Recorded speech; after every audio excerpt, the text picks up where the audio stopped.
पानी भरते देव है।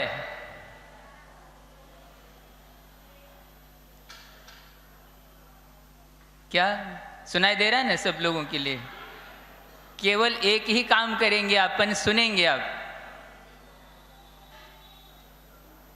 पानी भरते देव है, वैभव होता दास, मृग मृगेंद्र मिल बैठते देख दया का वास। आचार्य महाराज जी ने दोहा लिखा है, और हमें तो लग रहा है ऐसा अभी बरगी में कुछ शेष लोग है क्या नहीं पता नहीं, सारी बरगी इधर आ गई क्योंकि बरगी में समाज जितने उस तुलना की अपेक्षा से बात, और क्यों बरगी हम भी गए हुए हैं। बरगी वालों को पता है क्या नहीं है मुझे पता नहीं है, पता तो होगा। अब देखिए आचार्य महाराज कहा, सुनो, सुनना अपने को, अब एक ही काम करना। हमने अभी तो बोला था एक ही काम, उसका विकल्प नहीं करना। बहुत अच्छे से सुनो। अरे यदि आपको रिकॉर्ड करना है, मेरे विचार से रिकॉर्ड यहाँ होना चाहिए। जो आचार्य महाराज जी ने जो हमको दिया है रिकॉर्ड हमारे पास यहाँ पर है, और वही काम आएगा। ये तो बिगड़ भी सकता है, आजकल बताते वायरस उसमें भी आता है ना, इसमें कभी वायरस नहीं आएगा। क्या भाव है आचार्य महाराज का? पानी भरते देव है, वैभव होता दास, मृग मृगेंद्र मिल बैठते देख दया का वास। बात समझ में आ रही? कुछ दोहे का अभिप्राय क्या है?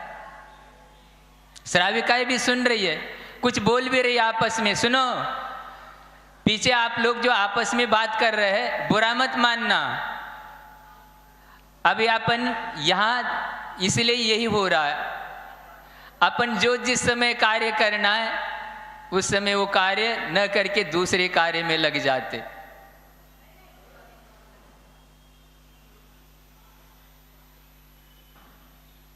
जब पंचकल्याणक महोत्सव होता है, बालक का जन्माभिषेक होता है,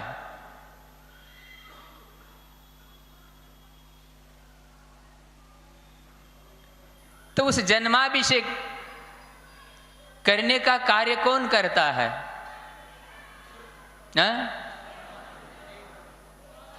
सौधर्म इंद्र। अब सौधर इंद्र के पास जल कहां से आ गया? क्षीर सागर का जल लाते कौन है? देव। बहुत अच्छी बात है। अब सोचना यह है, अभी वो बालक जो है होनहार तीर्थंकर, वो किस गति का जीव है? बोलो, यही तो हम पूछना चाह रहे हैं। बालक कौन से गति का जीव है? मनुष्य गति का। आप देखो, ये तो समस्या है हमारे सामने। भूल होती है, बुरा। 1980-85 से लेकर के आज तक 2025 तक इस भारतवर्ष में कम से कम भी कितने हजार पंचकल्याणक हो गए मैं नहीं कह सकता, कितने हजारों। लेकिन कितने लोगों के अंदर ये प्राण प्रतिष्ठा हुई है कि यही आप्त है, अन्य आप्त नहीं।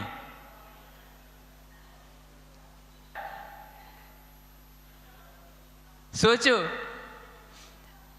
अब पानी कौन भर रहा है? देव। किसके लिए भरा जा रहा है? होनहार बालक के लिए। बालक किस गति का? तो अब बताइए, जिनके लिए पानी भरा जा रहा है वो श्रेष्ठ है क्या पानी भरने वाले श्रेष्ठ है? फिर भी संसारी प्राणियों को आज तक ये पता नहीं है कि हमारा मनुष्य जन्म कितना श्रेष्ठ है। फिर भी हम यहाँ राग द्वेष के पीछे भटकते हुए भटक रहे कि नहीं भटक रहे? यही तो हमको पंचकल्याणक के माध्यम से सीखना है। पानी भरते देव वैभव होता दास, मृग मृगेंद्र मिल बैठते देख दया का वास। वो तो मृगेंद्र तो बैठेंगे जब समोसरण लगेगा, जब केवल ज्ञान होगा, लेकिन अभी तो देव पानी भर रहे हैं। सोचो आप, एक एक हाथ के अंतराल से देवलोक, अब उनके पास विक्रियां हैं, और क्षीर सागर का जल लाते हैं, उसमें त्रस जीव नहीं होते। अलग कई लोग क्षीर का अर्थ जो है, अब संस्कृत भाषा में क्या होता है, दूध। वो दूध नहीं है, जल है। घृतवर द्वीप नाम जो आ रहे हैं उसके समान उसका स्वाद है, लेकिन है जल। कितनी एक दोहे में भी गुरुदेव ने कितनी बात हम लोगों के लिए कह दी, सोचो ये। इसलिए यह हम लोगों के लिए दया का वास, क्या दया ही धर्म है। और कैसा उनका, और एक अच्छी बात बताई जा रही महाराज जी, तो हमने तो सुनी है, अब सुनिए क्या नहीं मुझे पता नहीं, लेकिन कई लोगों ने सुना भी होगा। अब वर्तमान में जैसे आप लोग जो भी आपके कोई लोक व्यवहार के कार्य होते हैं, उसके लिए आप संदेश भेजते हैं, लेकिन ऐसा भी हमने सुना है कि जो निकट के रिश्तेदार है उनको उनके घर जाके निमंत्रण देना पड़ता है, ऐसा सुना हमने। क्या सही है ये बात? हाँ, सुन रहे क्या? श्राविकाएं बताए कुछ है, ऐसा है? हाँ ठीक है भाई, मतलब हम सही बोल रहे, नहीं तो गड़बड़ हमको पूछना पड़ेगा भाई। वर्तमान की प्रथा हमको पता नहीं है ना, सुना है। अब देखिए,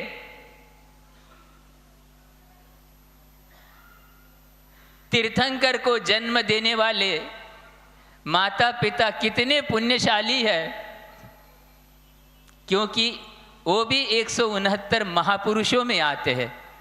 तीर्थंकर तो शलाका पुरुष में सबसे प्रधान है 63 पुरुषों में, लेकिन वो 169 पुरुष में वो भी आते हैं। और वो माँ भी धन्य है और पिता भी धन्य है, एक संतान होने मात्र से वो जीवन पर्यंत ब्रह्मचर्य का, क्योंकि तीर्थंकर जिसके गर्भ से जन्म लेते उनकी दूसरी कोई संतान नहीं होती। अब तीर्थंकर जैसे चक्रवर्ती आदि भी हुए, उनकी दूसरी रानियां संतान हो सकती है, लेकिन तीर्थंकर को जन्म देने वाली है उसका एक ही रहेगा। अब देखिए, यहां तो मान लो कोई आपका किसी कारणवशात आपने निमंत्रण देने के लिए नहीं पहुंच पाए, और समय अभी शेष बचा नहीं वहां जाने तक का, दूर है रिश्तेदार, तो बार बार आपने विनती की उनके लिए संपर्क के माध्यम से, फिर भी वो सोचते क्यों जाए, हम अभी तक इतने समय से नहीं आए। लेकिन ये कौन सा महोत्सव है कि जहां बालक, वहां पर पांडुशिला पे जन्माभिषेक हो रहा है, वह तीर्थंकर के परिवार के कितने सदस्य उपस्थित होते हैं। महाराज जी तो कुछ भी प्रवचन कर रहे हैं, आप हम कुछ भी कर रहे तो अपन उसको वापस लेंगे, कोई दिक्कत नहीं है। मेरे से कोई भूल हो जाए तो मैं भूल के लिए स्वीकार करने के लिए भी तैयार हूं, लेकिन आपसे पूछा जा रहा है, जहां तीर्थंकर बालक का जन्माभिषेक होता है तो उस परिवार के बालक के अलावा और कितने सदस्य होते हैं? सुन रहे बरगी वाले? तो महाराज हमारा ध्यान तो इधर उधर जा रहा है, कोई होता है और कोई वहां। ये कैसा महोत्सव है, वस्तु का स्वरूप कैसा है, सोचो। ये तीर्थंकर बालक के अलावा और कोई भी परिवार का सदस्य वहां पर उपस्थित नहीं होता। अब सोचो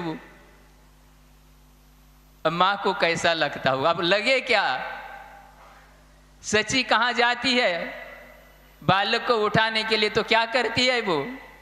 मायावी निद्रा से सुला देती मां को, क्योंकि वो कैसे देना चाहेगी वो बालक। क्या क्या ये सब देवों के पास कार्य रहते हैं। और जब अभिषेक का कार्य पूर्ण होता है, जब इंद्र स्वयं तांडव नृत्य करता है, नर काया को सुरपति तरसे, सो दुर्लभ प्राणी। संसार में मनुष्य जन्म से कोई भी श्रेष्ठ जन्म नहीं है। यद्यपि चारों गति में सम्यक दर्शन होता है, ज्ञान भी सम्यक होता है, तिर्यंच गति में देश संयम भी होता है, लेकिन मोक्ष मार्ग, मोक्ष पुरुषार्थ मात्र मनुष्य गति में ही होता है। वह भी रत्नत्रय के साथ, वर्धमान स्वामी की जो मुद्रा थी उसी मुद्रा के साथ होता है। सोचे, वर्धमान स्वामी भी अकेले ही थे, 5 जो बाल यज्ञ का तीर्थ चल रहा है। वर्धमान स्वामी ये ऐसी अद्भुत जो है पंच कल्याणक आदि की भी विशेषता है, परिणामों की विशेषता। और आचार्य महाराज के साथ जब तक हम लोग थे, क्योंकि आचार्य महाराज की आज्ञा से ही हम लोगों के लिए संघ से पृथक विहार करने का अवसर भी आया, उसमें भी आचार्य महाराज के आशीर्वाद से, आज्ञा से हम लोगों के लिए पंच कल्याणक वेदी प्रतिष्ठा, चातुर्मास अनेक कार्य करने का अवसर आ गया। लेकिन जब तक हम लोग आचार्य श्री के सानिध्य में थे, तब तक आचार्य महाराज जी का हमेशा यही उपदेश रहा, ये सारे जितने भी अनुष्ठान है वो मात्र आत्म तत्व की ओर आने के लिए निमित्त है। और इन सारे निमित्तों से हमारी यदि आत्मा की ओर दृष्टि नहीं आई तो इन अनुष्ठानों का प्रयोजन क्या सिद्ध हुआ। और जब तक भी हम आचार्य महाराज के सानिध्य में थे, कई पंच कल्याणक हुए, उसमें भी हमने देखा कि कोई व्यक्ति ये भाव रख रहा है, गुरुदेव हम ये पद इसमें लेना चाहते, इंद्र पद लेना चाहते, कोई महायज्ञ नायक बनना चाहता है, ठीक है, ये यहाँ पर जो है स्थापना की अपेक्षा से साक्षात पंच कल्याणक नहीं है, इसलिए स्थापना निक्षेप की अपेक्षा से प्रतिष्ठा ग्रंथों के अनुसार ये कार्य किया जाता है, उसमें कोई बाधा नहीं है। कोई और कुछ बन रहा है, कोई और कुछ बन रहा है, लेकिन जब तक भी मैं आचार्य श्री के साथ था, मैंने तो कभी ना देखा ना कभी सुना किसी श्रावक ने आकर आचार्य महाराज के चरणों में ये निवेदन किया, गुरुदेव मैं तो भगवान बनना चाहता हूं। ये किसी ने निवेदन नहीं किया, मैंने तो कभी नहीं सुना। आपका लक्ष्य क्या है अंतिम? नाणमयम अपानम ओलद्दम जैन झड़िय कम्मेन, ये कुंद कुंद देव के मोक्ष पाहुड़ का मंगलाचरण है।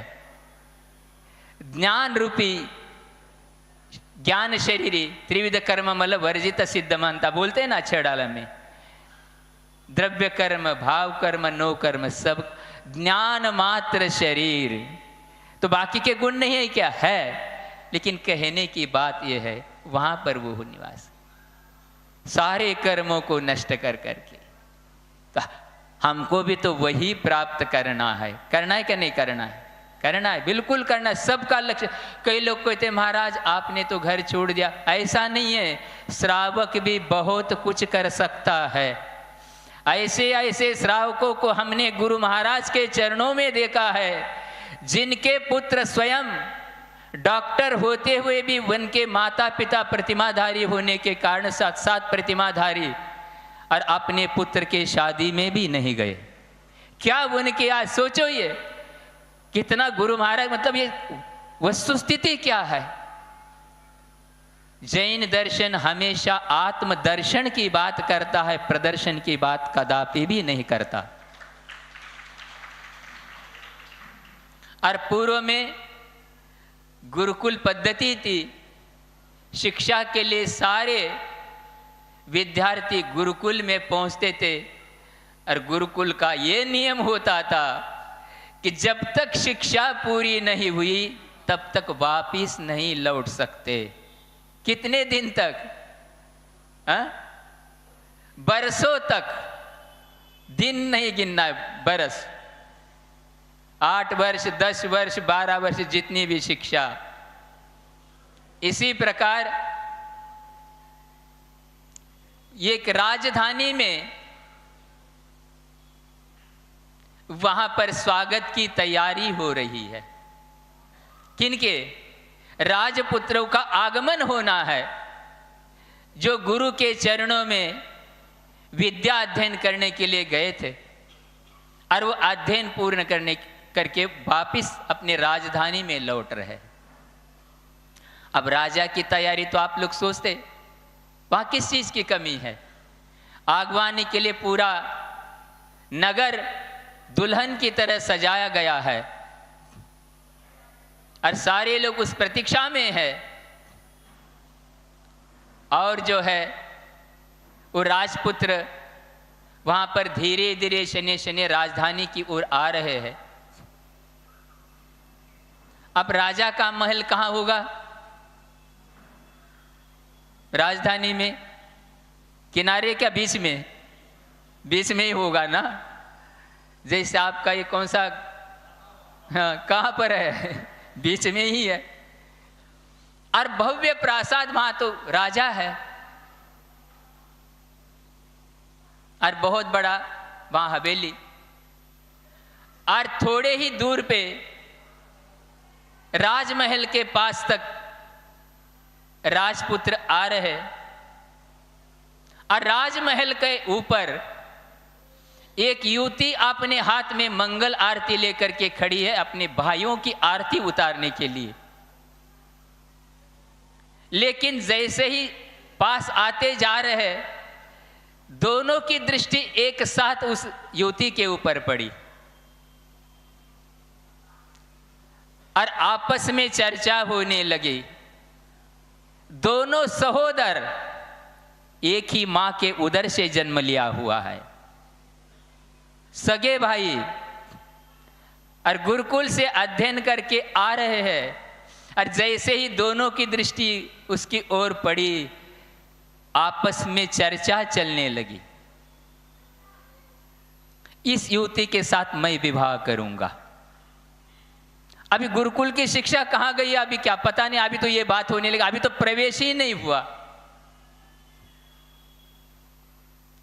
और दोनों में ये बातें होने लगी और वहां पर मंत्री सेनापति आदि सारे आगवानी के लिए गए हैं उनके, किनके? राजपुत्रों के लिए। राजा स्वयं तो नहीं गए, सारे लोग गए, भाई राजकुमार आ रहे।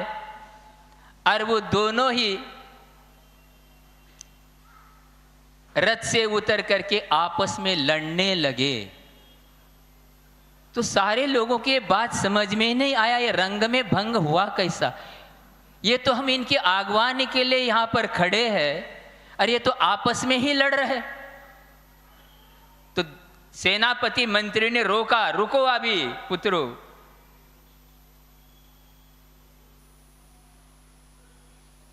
बात क्या है? कुछ समझ में आ रहा है आपको? कभी कहानी सुनी आपने? हाँ, कुछ श्राव्य करी तो अच्छी बात है। जो स्वाध्याय कर रहे करना चाहिए। तो उनने कहा क्यों, बात क्या हो गई? जनता ये सोच रही है शायद उनको वहां जो शिक्षा मिली उसकी जो यहाँ पर तालीम दिखा रहे हैं, लेकिन अंदर की सेनापति का भी अपने आप में बहुत बड़ा, सेनापति का भी अपने आप में बहुत बड़ा योगदान होता है। तो उन्होंने कहा नहीं, वो जो राजमहल के ऊपर जो युवती खड़ी है मंगल आरती लेकर के, उसके साथ विवाह हमको करना है, या आपस में इसलिए लड़ाई चल रही है। उसी समय अब उसके लिए क्या कहा जाएगा? ये नादान बच्चे पैदा न होता तो अच्छा होता। वो एकदम विस्मय हो गया उनको।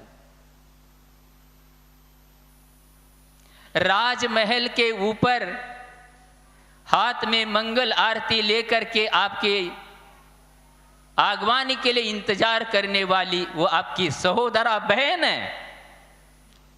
सन्नाटा छा गया, क्योंकि जब वो अध्ययन के लिए गए थे उस समय इसका जन्म ही नहीं हुआ था। उनको पता ही नहीं कि हमारी कोई बहन भी है। राजाओं के काम ऐसे। सन्नाटा छा गया। राजा क्षेमंकर और विमलावती, आप वो सोचने लगी ये क्या हुआ, ये तो बहुत बड़ा अपराध है। जिस मां की कोख से हमने जन्म लिया,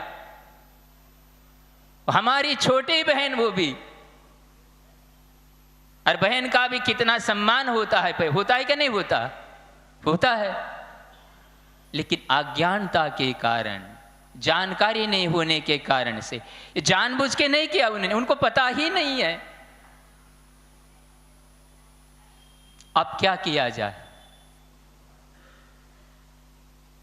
कर तो कुछ सकते नहीं। अब जो भूल तो हो गई, राजपुत्र है, क्षत्रिय है, राजा क्षेमंकर, क्षेमम सर्व प्रजानाम प्रभुत बलवान धार्मिको भूमिपाल। पूज्यपाद महाराज ने कहा राजा कैसा होना चाहिए? सारे प्रजा में क्षेम कुशल रहे। और अब यह कैसा क्षेम कुशल रहेगा? लेकिन बस क्षत्रियों का काम ही ऐसा होता है, क्षण भर में ही सारी बातें होती है। और उसी समय उन्होंने कहा मंत्री जी, सेनापति, आप क्षमा कीजिए हमारे लिए, बस अब नगर प्रवेश नहीं होगा, राजमहल में प्रवेश ही नहीं होगा। इसी कदमों से हम वापस लौट करके अपना आत्म कल्याण करेंगे। एक क्षत्रिय, इसलिए आचार्य महाराज हमेशा प्रवचन में बोलते थे कि ये जिनेंद्र भगवान का शासन क्षत्रियों का धर्म है, लेकिन कलिकाल की देन है, बनियों के हाथ में आ गया। एक बार नहीं कई बार बोल चुके आचार्य से, तोल तोल के करते, क्या तोलोगे? और जैसे वहां खबर तुरंत पहुंच गई, अब राजा के सेवक ने, राजपुत्र नगर प्रवेश नहीं कर रहे। क्या हुआ? कुछ नहीं, सब हो गया उसी पैरों से वापस। क्या हुआ? जिन दीक्षा ले लिया, और क्या हुआ? कहां गए? वंशथलवरनियड़े पश्चिम भाय में कुंतुगिरि सिहरे कुल देश भूषण मुनि निवाण गया नमो तेसिम क्षिद्ध क्षेत्र कुंतलगिरी। महाराष्ट्र में दोनों भाई मोक्ष चले गए। सोचो, वो छोटा इसलिए कह रहा था कि मैंने पहले देखा इसलिए मैं शादी करूंगा, बड़ा ये कह रहा था तुम तो छोटा हो, नंबर तो मेरा पहले है।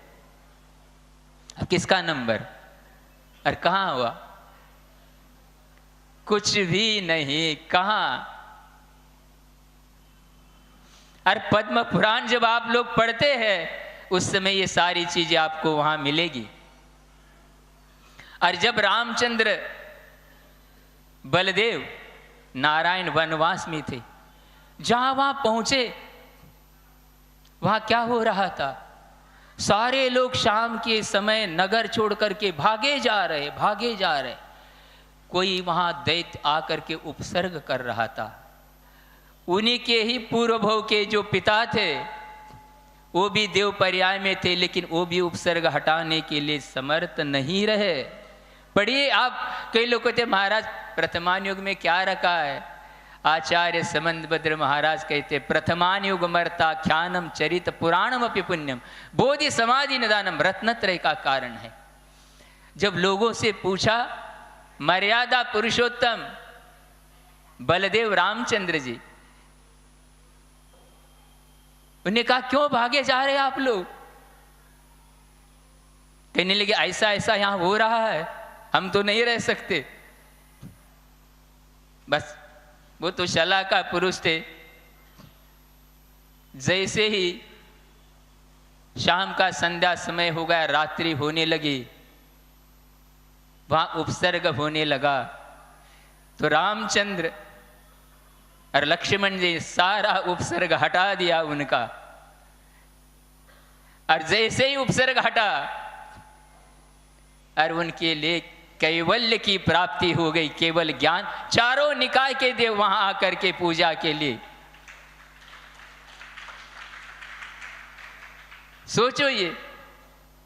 और जब वो क्षेमंकर का जो जीव देव पर्याय में था, वो स्वयं हर्षित होकर के रामचंद्र जी लक्ष्मण को कहा कि बहुत अच्छा कार्य किया आपने, और जब कदाचित आपके लिए कोई प्रसंग आ जाए मुझे स्मरण करना। और जब युद्ध का प्रसंग आया, सिंह वाहिनी गरुड़ वाहिनी विद्या उन्होंने उनको स्वयं प्रदान की। ऐसे अनेक प्रसंग शास्त्रों में है। देखो क्या क्या है संसार में। इतना ही नहीं, वस्तु का स्वरूप कैसा है हम लोग देख सकते हैं। रामचंद्र लक्ष्मण जी, और क्या हुआ है, अवसान हो गया। किसका? नारायण का। किस कारण से? कोई परीक्षा करने के लिए आया, कुछ भी किया, जो भी कहा, क्या अग्रज आपके नहीं रहे, वो सुनते ही इतना उनके साथ स्नेह था, भव भव का आया हुआ। और उसी समय दोनों पुत्र, ये भी दो पुत्र है, ये भी दो पुत्र है। कौन? हाँ, ये आपका घरेलू नाम है आनंग लवन और मदनांकुश।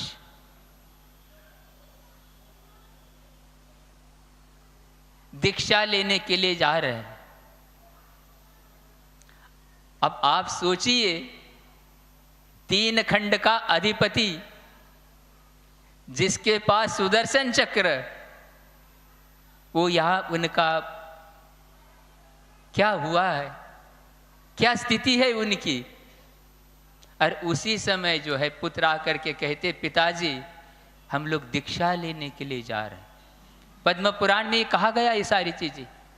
उसी समय भी रामचंद्र जी कहते, उठो उठो बंधु, क्यों रुष्ट हो रहा है, ये पुत्र दीक्षा लेने जा रहे हैं, उनको रोकना है। लेकिन पुत्रों से भी ज्यादा मोह उनके प्रति है। लेकिन क्या पुत्र रुके क्या? अब आप सोचिए, अभी यहां तो अभी अंत्य संस्कार ही नहीं हुआ। किनका? चाचा। अब क्या करना? कुछ नहीं करना। ये वस्तु स्वरूप क्या है, इसलिए प्रथमान्यों को कथा को आप बारंबार सोचिए। और आचार्य महाराज जी ने यहाँ जो स्वाध्याय लगाया था, कार्तिक अनुप्रेक्षा, अनित्य आचरण संसार, क्या है सारी संसार अनुप्रेक्षा। वहां तक अपन पहुंच ही नहीं पाए, जितना भी चल रहा था उसमें ऐसी ऐसी गाथाएं दी उन्होंने। विभीषण कौन था रावण का? पहले उनके पक्ष में ही था, लेकिन जब मानने को तैयार नहीं तो क्या किया उन्होंने? 30 अक्षौणी सेना लेकर के रामचंद्र जी के पक्ष में चला गया। आधी रात में सत्तु विहोदि मित्तो मित्तो विजाय देता, सत्तु कम्म विभाग वसादो, ऐसो संसार सब भावो। ये संसार इसी का नाम है। कार्तिकेय स्वामी कहते, शत्रु मित्र बन जाता है और मित्र शत्रु बन जाता है, ये स्वभाव ही इसका ऐसा है। लेकिन धर्म का पक्ष लिया उन्होंने। ये अन्याय अनीति, इसलिए संसार में यदि कोई धर्म है, न्याय सबसे श्रेष्ठ बड़ा धर्म है। अनीति अन्याय कदापि भी धर्म नहीं हो सकता। कई लोग कहते हैं महाराज जी उनने भी तो युद्ध में इतने लोगों को मारा, ऐसा हुआ वैसा हुआ, उन्होंने मारा ही नहीं। कोई कहे महाराज आप कैसी बातें कर रहे? मारा इसलिए नहीं, पहले ही उन्होंने संदेश पहुंचाया, हमें कोई प्रयोजन नहीं है, आप हमारी स्त्री को लौटा दो, हमारा प्रयोजन ही नहीं। युद्ध चाहते ही नहीं थे वो, लेकिन अब नहीं चाहते हुए भी जो लोग अन्याय अनीति के पक्ष में खड़े हो गए, उस कारण से उनको मरना पड़ा। इसलिए अन्याय अनीति का जो पक्ष लेगा, तात्कालिक दिख सकता है कुछ संसार की स्थिति, लेकिन जब परिणाम सामने आएगा, क्या हुआ। और यहाँ तक भी रविसेन महाराज, आज वार कौन सा है? रविवार ही है, बहुत अच्छा रविवार है। और पद्म पुराण के लेखक आचार्य महाराज कौन है? आचार्य रविसेन महाराज, धन्य है। यहां तक लिखा है उन्होंने पद्म पुराण में, जब उसके लिए सारी चीजें अब कोई कामयाब नहीं हुई, अंत में दशानन ने चक्र फेंका सुदर्शन, लेकिन वो उनके हाथ में आ गया। जब भी लक्ष्मण ने, सोचो ये दशानन, ये सुदर्शन चक्र अब मेरे हाथ में है, 8वां नारायण हूं मैं, लेकिन फिर भी अभी समय है, मेरी भौजाई को आप लौटा दो, मुझे कोई प्रयोजन नहीं आपको ये ले करने से। तब भी क्या कह रहा है वो? अरे ऐसे चक्र तो कुम्भकार के पास भी होते हैं। अहंकार कितनी चीज बड़ी है, अभी भी नहीं समझ रहा। विनाश काले विपरीत बुद्धि। और जैसे ही चक्र फेंका, वक्षस्थल को धराशाही करते हुए कहां गिर गए? कुछ नहीं। और वो उधर तो पुत्र चले गए, दीक्षा ले लिया किन्होंने, और कहां गए?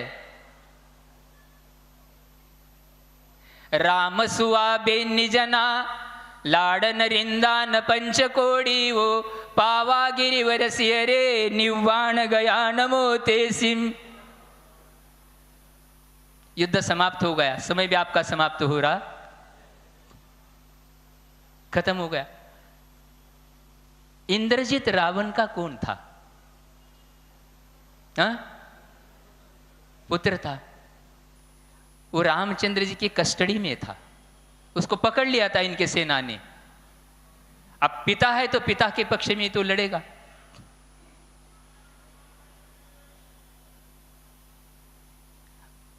अब वो सोच रहा है युद्ध कब समाप्त हो जाए और मैं दिगंबर दीक्षा धारण करूंगा।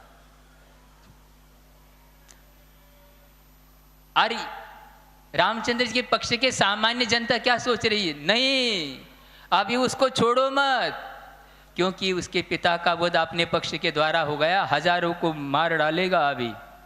और वो क्या सोच रहा है? नहीं, क्या स्थिति है। और मर्यादा पुरुषोत्तम रामचंद्र जी क्या कहते हैं, अब क्या किया जाए? इस दशानन के शरीर का अंत संस्कार किया जाए। सोचो ये मर्यादा पुरुषोत्तम, उनका बैर अंदर से नहीं रहता क्षण भर, क्योंकि वो भी अन्याय पे अड़ा था, नहीं चाहते हुए भी करना पड़ा। इसी के कारण मर्यादा पुरुषोत्तम कहलाते। कहते इंद्रजीत को बुलाओ, सब लोग डर रहे, लेकिन रामचंद्र जी, क्या उनकी दृष्टि थी, स्वयं अपने उपस्थिति में इंद्रजीत को बुलाया उन्होंने, और उनके द्वारा विभीषण उनको लंका लेके चला गया। नहीं, हमको चाहिए नहीं आपकी लंका, किसी का कुछ भी नहीं चाहिए। अब सोचिए युद्ध किसके पीछे हुआ? हा?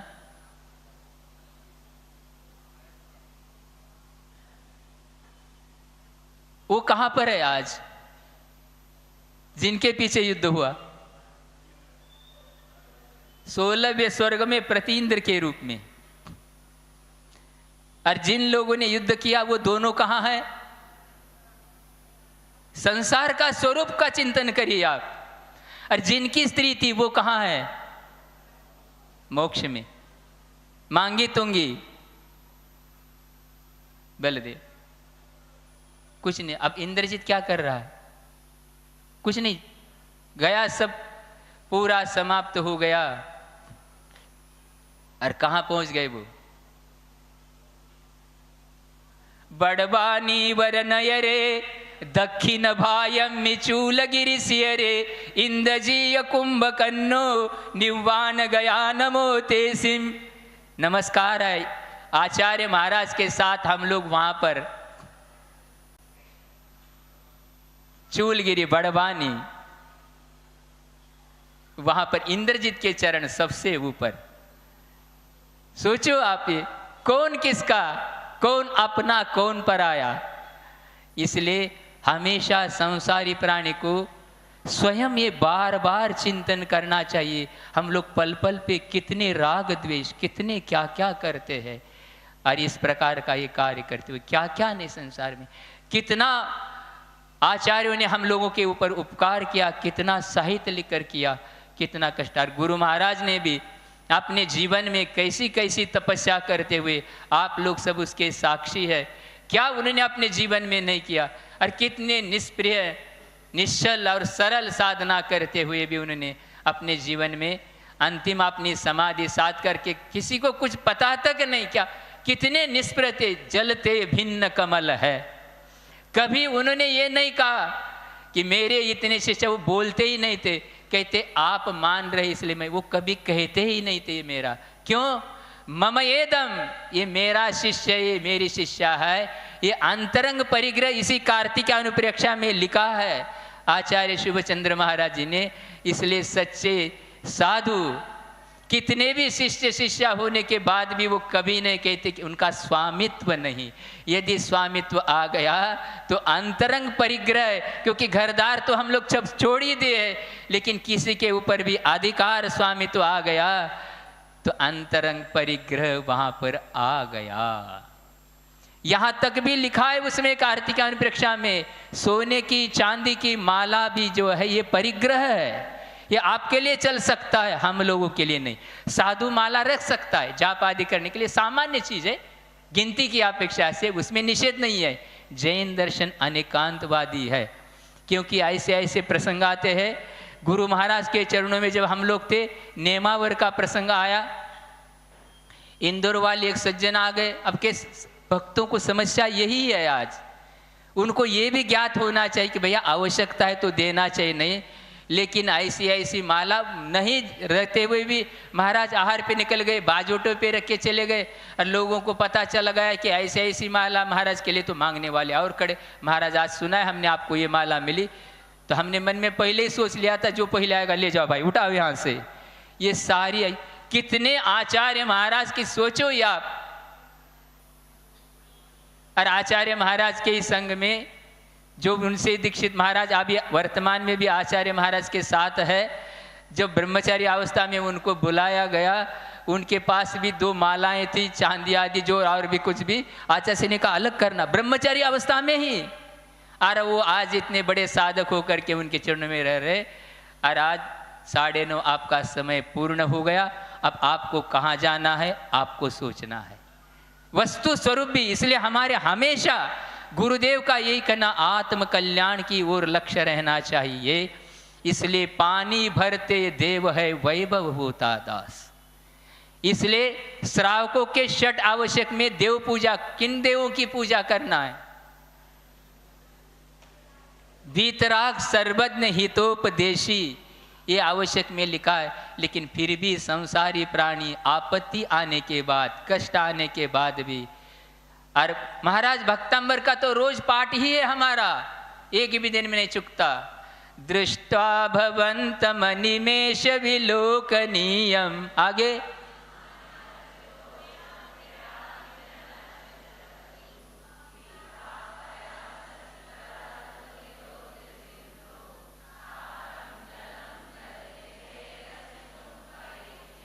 कदाचित कोई व्यक्ति ऐसा भी है, यही पाठ पढ़ रहा है, भगवान की परिक्रमा भी लगा रहा है, लेकिन अर्थ पता नहीं। क्षीर समुद्र का मीठा जल चांदनी के समान शुभ्र पीने के बाद खारे जल पे हमारे लिए कैसी प्रीति हो सकती है। और साक्षात 3 लोग के नाथ की प्रदक्षिणा करते हुए भी आजू बाजू में यदि है उनको भी नमस्कार कर रहा है, कह रहा है दृष्टा भवंत मनिमेष विलोकनीय। बोलो महावीर भगवान की। बोधि समाधि परिणाम शुद्धि स्वात्मोपलब्धि शिव सौख्य सिद्धि चिंतामणिम चिंतित वस्तुदानी त्वाम वंदमानस्य ममास्तु देव।